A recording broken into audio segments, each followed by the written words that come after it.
Hello everybody, it's Ezra time again and welcome back to another reaction videos.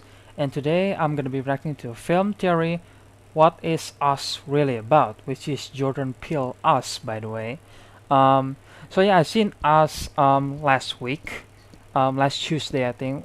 Oh no, last Tuesday, last week, and and it was a really good movie. I highly enjoy it. It was really entertaining and yeah, the atmosphere, the score of the soundtrack of the film was really good. And if I have to give a rating, I probably give it like maybe 8 or maybe 7.5, because it's really good for a horror movie, especially from Jordan Peele, and he also made Get Out. So. But anyway, there's a bunch of theory about Us, so I'm really curious to see what Matt Pat has to say about Us, the theory. So yeah, without further ado, let's just get into the video, shall we? There once was a movie. Oh, you're doing the voice. highly anticipated by audiences. Once upon a time, I can do the voice. And when people saw it, they couldn't articulate why they liked it. It was complex, vague, Agree. mixed with its metaphors and references. So and agree. Yet at the same time, came across over-explained, empty. And so watch and learn the hidden horrors that you overlooked in Us. And the scariest thing of all. Oh god. Spoilers, yep. Hello, I got Internet. 5 on Welcome it. to Film Theory. Now, let me make one thing clear up front. Us is a great movie, but Yeah, it's also agree. a hard movie. I think Also everyone agree. was really excited to see what Jordan Peele's follow-up to Get Out would be, and Us doesn't disappoint. It's just different than the Yes, horror movie very that I think a lot of different. people were expecting, myself included. Whereas Get Out is pretty self-explanatory in its themes about race, Us plays with a lot of big ideas that don't immediately seem to fit together. There are themes of religion, race, duality, free will, all told through the story of underground mazes, cloning experiments, nationwide hand-holding, the smooth flow of loonies, What does I got 5 on it mean? It's about drugs. and rabbits. A whole lot of rabbits. Yeah. Now, when I say it's a White hard rabbits. movie, I mean that it's one that requires a lot of thought and even some research to really appreciate and understand. And because it has this agreed. big twist and really explanatory monologue at the very end, I think a lot of people walk out of this assuming that they got it, just because they got the Well- surface level information about a girl who was swapped with her soulless double. But Yeah, there is but so much more there is here. so much the more. horror of Agree. this movie isn't the tethered and their aggressive use of scissors. It's not Yes. even how creepy, mildly racist fun houses on the strands of tourist beaches lead to underground testing facilities. No, Us is really about the failure of the American dream. What you can Oh, see throughout the okay. movie are glimpses of I the mean, I kinda- perfect American life it where kinda all of the makes characters sense. seem to be doing great, but all of these moments are actually hollow, meaningless, or just weirdly miss the mark in some way. And by the end, it's not the clones that are killing us, it's America. It's us, the U.S. US, Let's look at yeah. facts. What first clued me I in guess that that's this is pretty the direction obvious, the film was but, headed was a you know. really odd line during the first encounter with the tethered. The doppelgangers have broken into the lake house of the Wilsons and have everyone seated for a good old story time. But when the family's father, Gabe, asks the tethered, "Who are you?" the response is one that catches everyone off guard, both We're in Americans, the movie and yeah. out in the theater. Not that these are twins, not that they're the tethered, No. not even that they're shadows or No. a weird government science experiment gone wrong. No, the response is, We're America. Yeah, there it we're is. Americans. It's weird, right? And not like random weird. This line is clearly weird with a purpose. Anytime a character sits down the villain and says, "What are you?" you know that the response is going to be important. And it Yeah. got me thinking. And When also got I me buying first another see it, I ticket to thought watch it's it from gonna the be like, beginning oh, with this it's new a joke, context. but And looking all the way through the I film thought from I'd start to finish, it becomes think clear again that twice. we see the theme It's actually of America something, and the American dream play not- an it's not oddly just a important joke. role throughout all the events I don't of the think it's film. even a the joke. opening seconds of the movie are spent telling us some random facts about underground tunnels. Yeah. Apparently, miles of tunnels crisscross underneath Shaft, the United tunnels, States that are now abandoned, empty, and forgotten. Now, why tell us this? Especially as the very first thing we see as a part of this movie. I mean, sure, the ending takes place in one of those tunnels, but that seems like overkill to start the movie off on something that barely pays off, and no one would really question if it wasn't there. Instead, I think the reason why is that it sets up the American dream theme immediately. America, the country, is often considered superficial figuratively, but also America, the country, is superficial literally. There is nothing under the surface. It's empty. It's hollow. All America is on the surface, and underneath are just a bunch of abandoned tunnels filled with nothing. You think that's a stretch? Honestly, I wouldn't blame you. It seems like a pretty big leap to make, but let's look at another key element of the movie. The Hands Across America campaign. Less than 2 minutes into the film, we see a commercial for this thing, and then it's the final shot of the movie, with thousands of tethered joining hands once they kill off their surface-dwelling counterpart. You might not be familiar with it, but Hands Across America took place in 1986 and involved 15 minutes of people holding hands across the country to raise money to, quote, cure homelessness and hunger. It happened at the height of the Reagan era, which was a time marked by a lot of national growth and an 80s-tastic feeling of positivity on one hand, but also blind, unchecked capitalism and business wheeling and dealing on the other. And nothing shows this better than Hands Across America. The event itself managed to raise a massive amount of money, $32 million,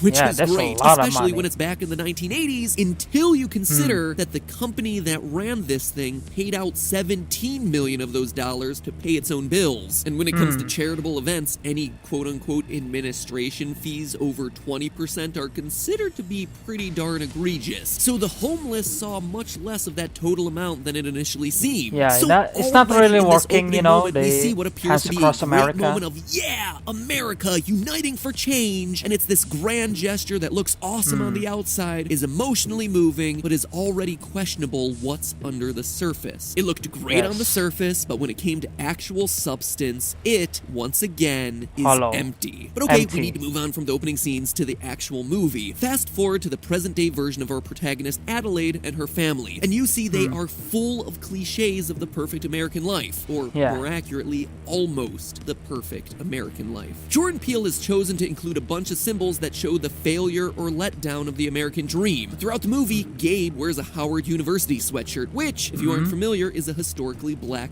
college, along with other high-end universities like Hampton and the Tuskegee Institute. These schools are all part of the Black I know Gabe Ivy wear that, League, but I didn't a group of actually prestigious schools that take were that specifically as a available theory, to African Americans back when segregation was still a thing. So on one hand, they represent what every American dreams of, going to a good college, the Ivy League, but the other hand is that it's a group of schools that specifically came out of segregation, a dark spot on America's past and part of a long history of racial inequality. For a period of time, these schools were also considered to be the schools that black students could go to that would qualify them for careers that were traditionally considered beyond the reach of African Americans at the time. Jobs only available to upper middle class white people. Again, the movie highlights this desire we all have to go to an amazing school like Howard, but the full context of historically black colleges also refers to a time when black students were considered second class. It's the American dream again, but twisted, corrupted. And since we're talking about Gabe, let's also talk about Gabe's boat. Throughout the movie, we see a lot of characters that have a lot of really nice stuff. Having nice stuff is something we all want, and something people are currently obsessed with, from flex culture to Yeezys. But here we see that it's not quite working the way that everyone hopes. If you're a middle-class person in the US, there's a good chance that your dad dreamed of buying a boat at some point or another. It is the ultimate symbol of expendable income, something purely for relaxation that costs a lot to maintain and that you use like once a year.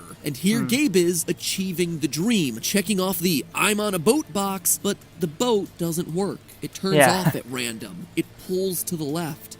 It veers a little to the left, so you gotta hold on to it. It's the American dream in name, but in substance. Also, I gotta remind you guys, if you guys actually didn't know, that Jordan Peele actually saying that this Gabe's boat didn't actually have any symbol or something like that or metaphor. He's just showing his status, which MatPat is kind of pointing out right now. So yeah, just a short reminder. So yeah, let's continue. Empty. Not only is the boat not all it's cracked up to be, it's not just the boat. You also have to have all the stuff that goes with it. It's never enough to have what you have. You always need to have expensive, more. Man. The boat is certainly the most prominent example, but you also see it when Gabe talks about the Tyler's car. You saw their new car, right? and their backup generator. The American dream isn't a destination. It's just constantly trying to get more than you already have, and constantly being dissatisfied by what you do have.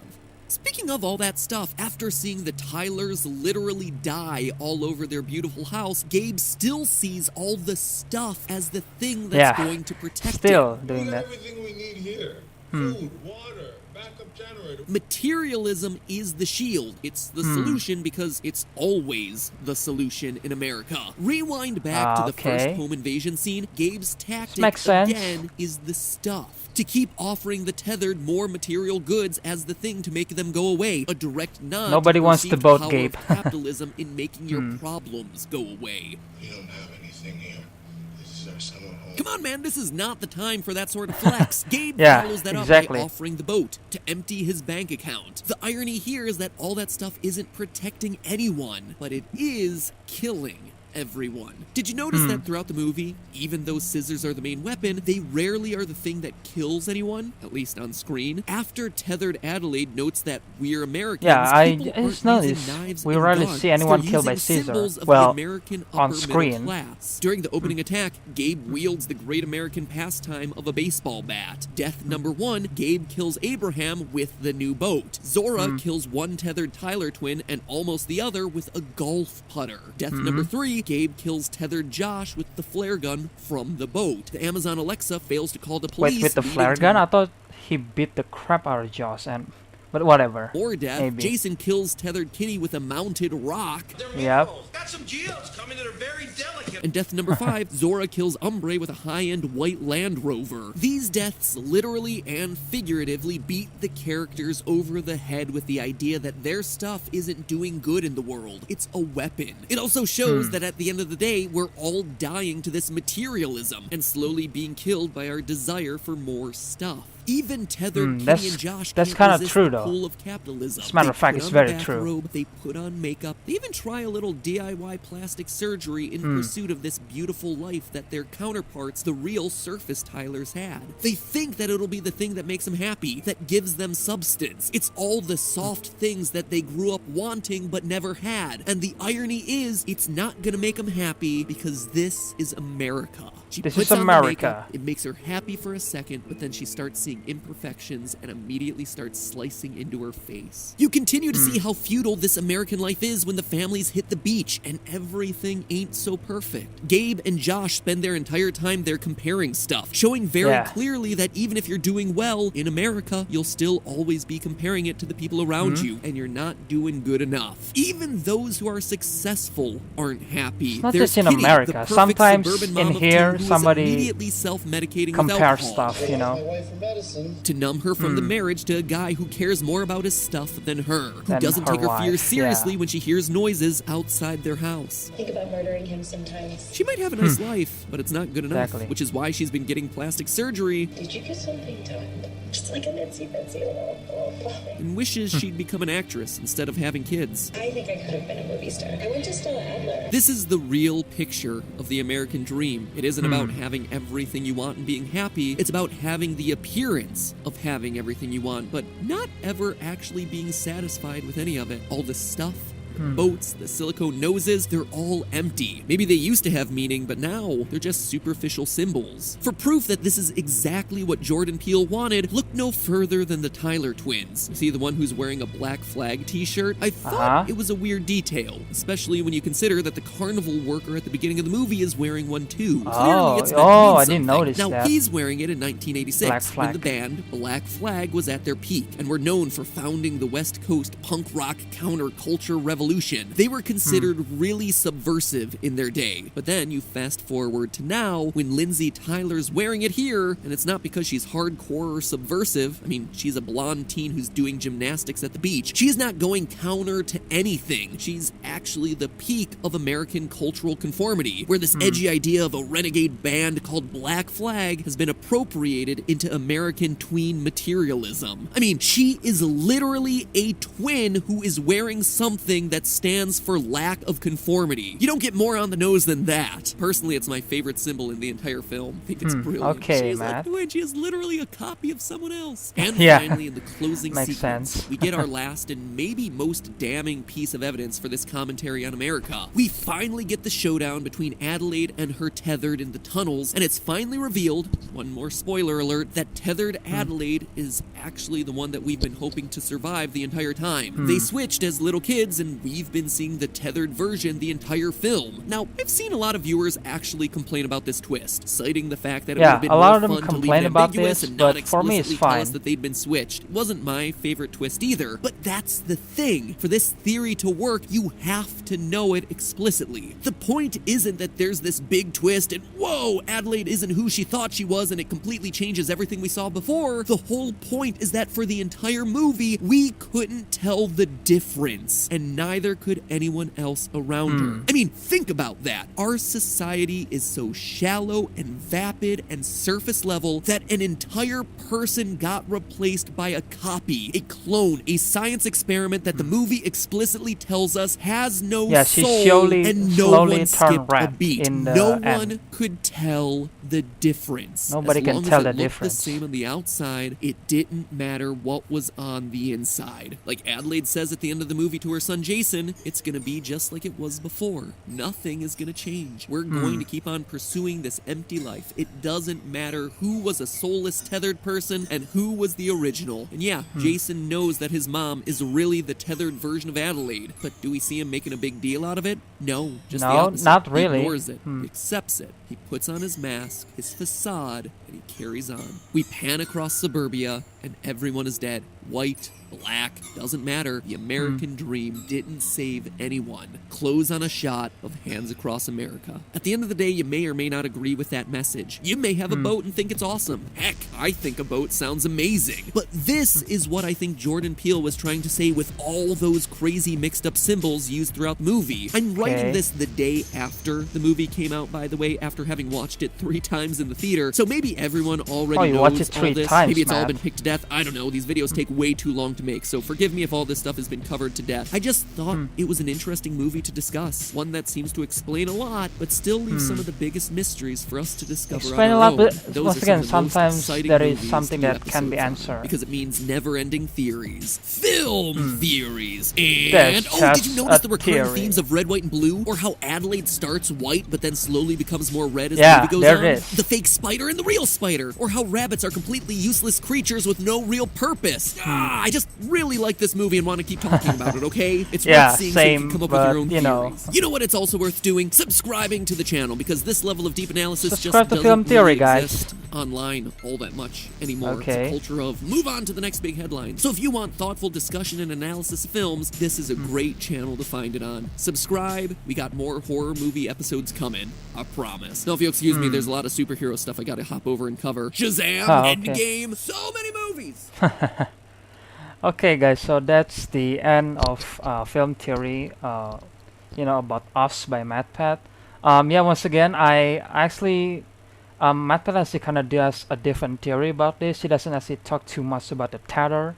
He talked a lot about the American dreams. So, I think there is another theory about this. I kind of forget who posted it, but I think there is already one theory about this. Like, MatPat not the first person who make this theory, I think.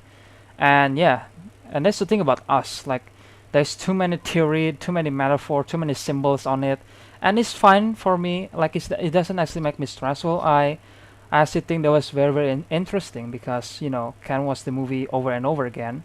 I only saw it once because, well, it's school time. I can actually go to watch the movie over and over again. Plus, gotta save my money. So yeah, for me, it's very, very interesting movie. It's very, very good, and the way MatPat explained about the hand across America, American dreams, it actually makes sense. I think some people might disagree with this theory, or maybe like, why are you talking about American dream, man? Like, honestly, guys, I was expecting MatPat to make a theory about why the government make the terror, like why the terror didn't manage, can actually go, control the above, which probably there is already an answer to that. But my point, guys, I I kind of hope my pet talk about the tether, the government who does the experiment, maybe made a theory why they do the experiment. I mean, it's kind of explained in the movie, but once again, I think there is still a lot going on in the experiment. I think it's not just that, but whatever. But instead, let's talk about the American student, and it's fine. I respect him. I respect his theory. Everybody got a theory, so you gotta respect them. So yeah, guys. Once again, it's a really cool theory. It's a really good movie by Jordan Peele. Once again, so yeah, if you guys want to watch the original video, I will put a link in the description below.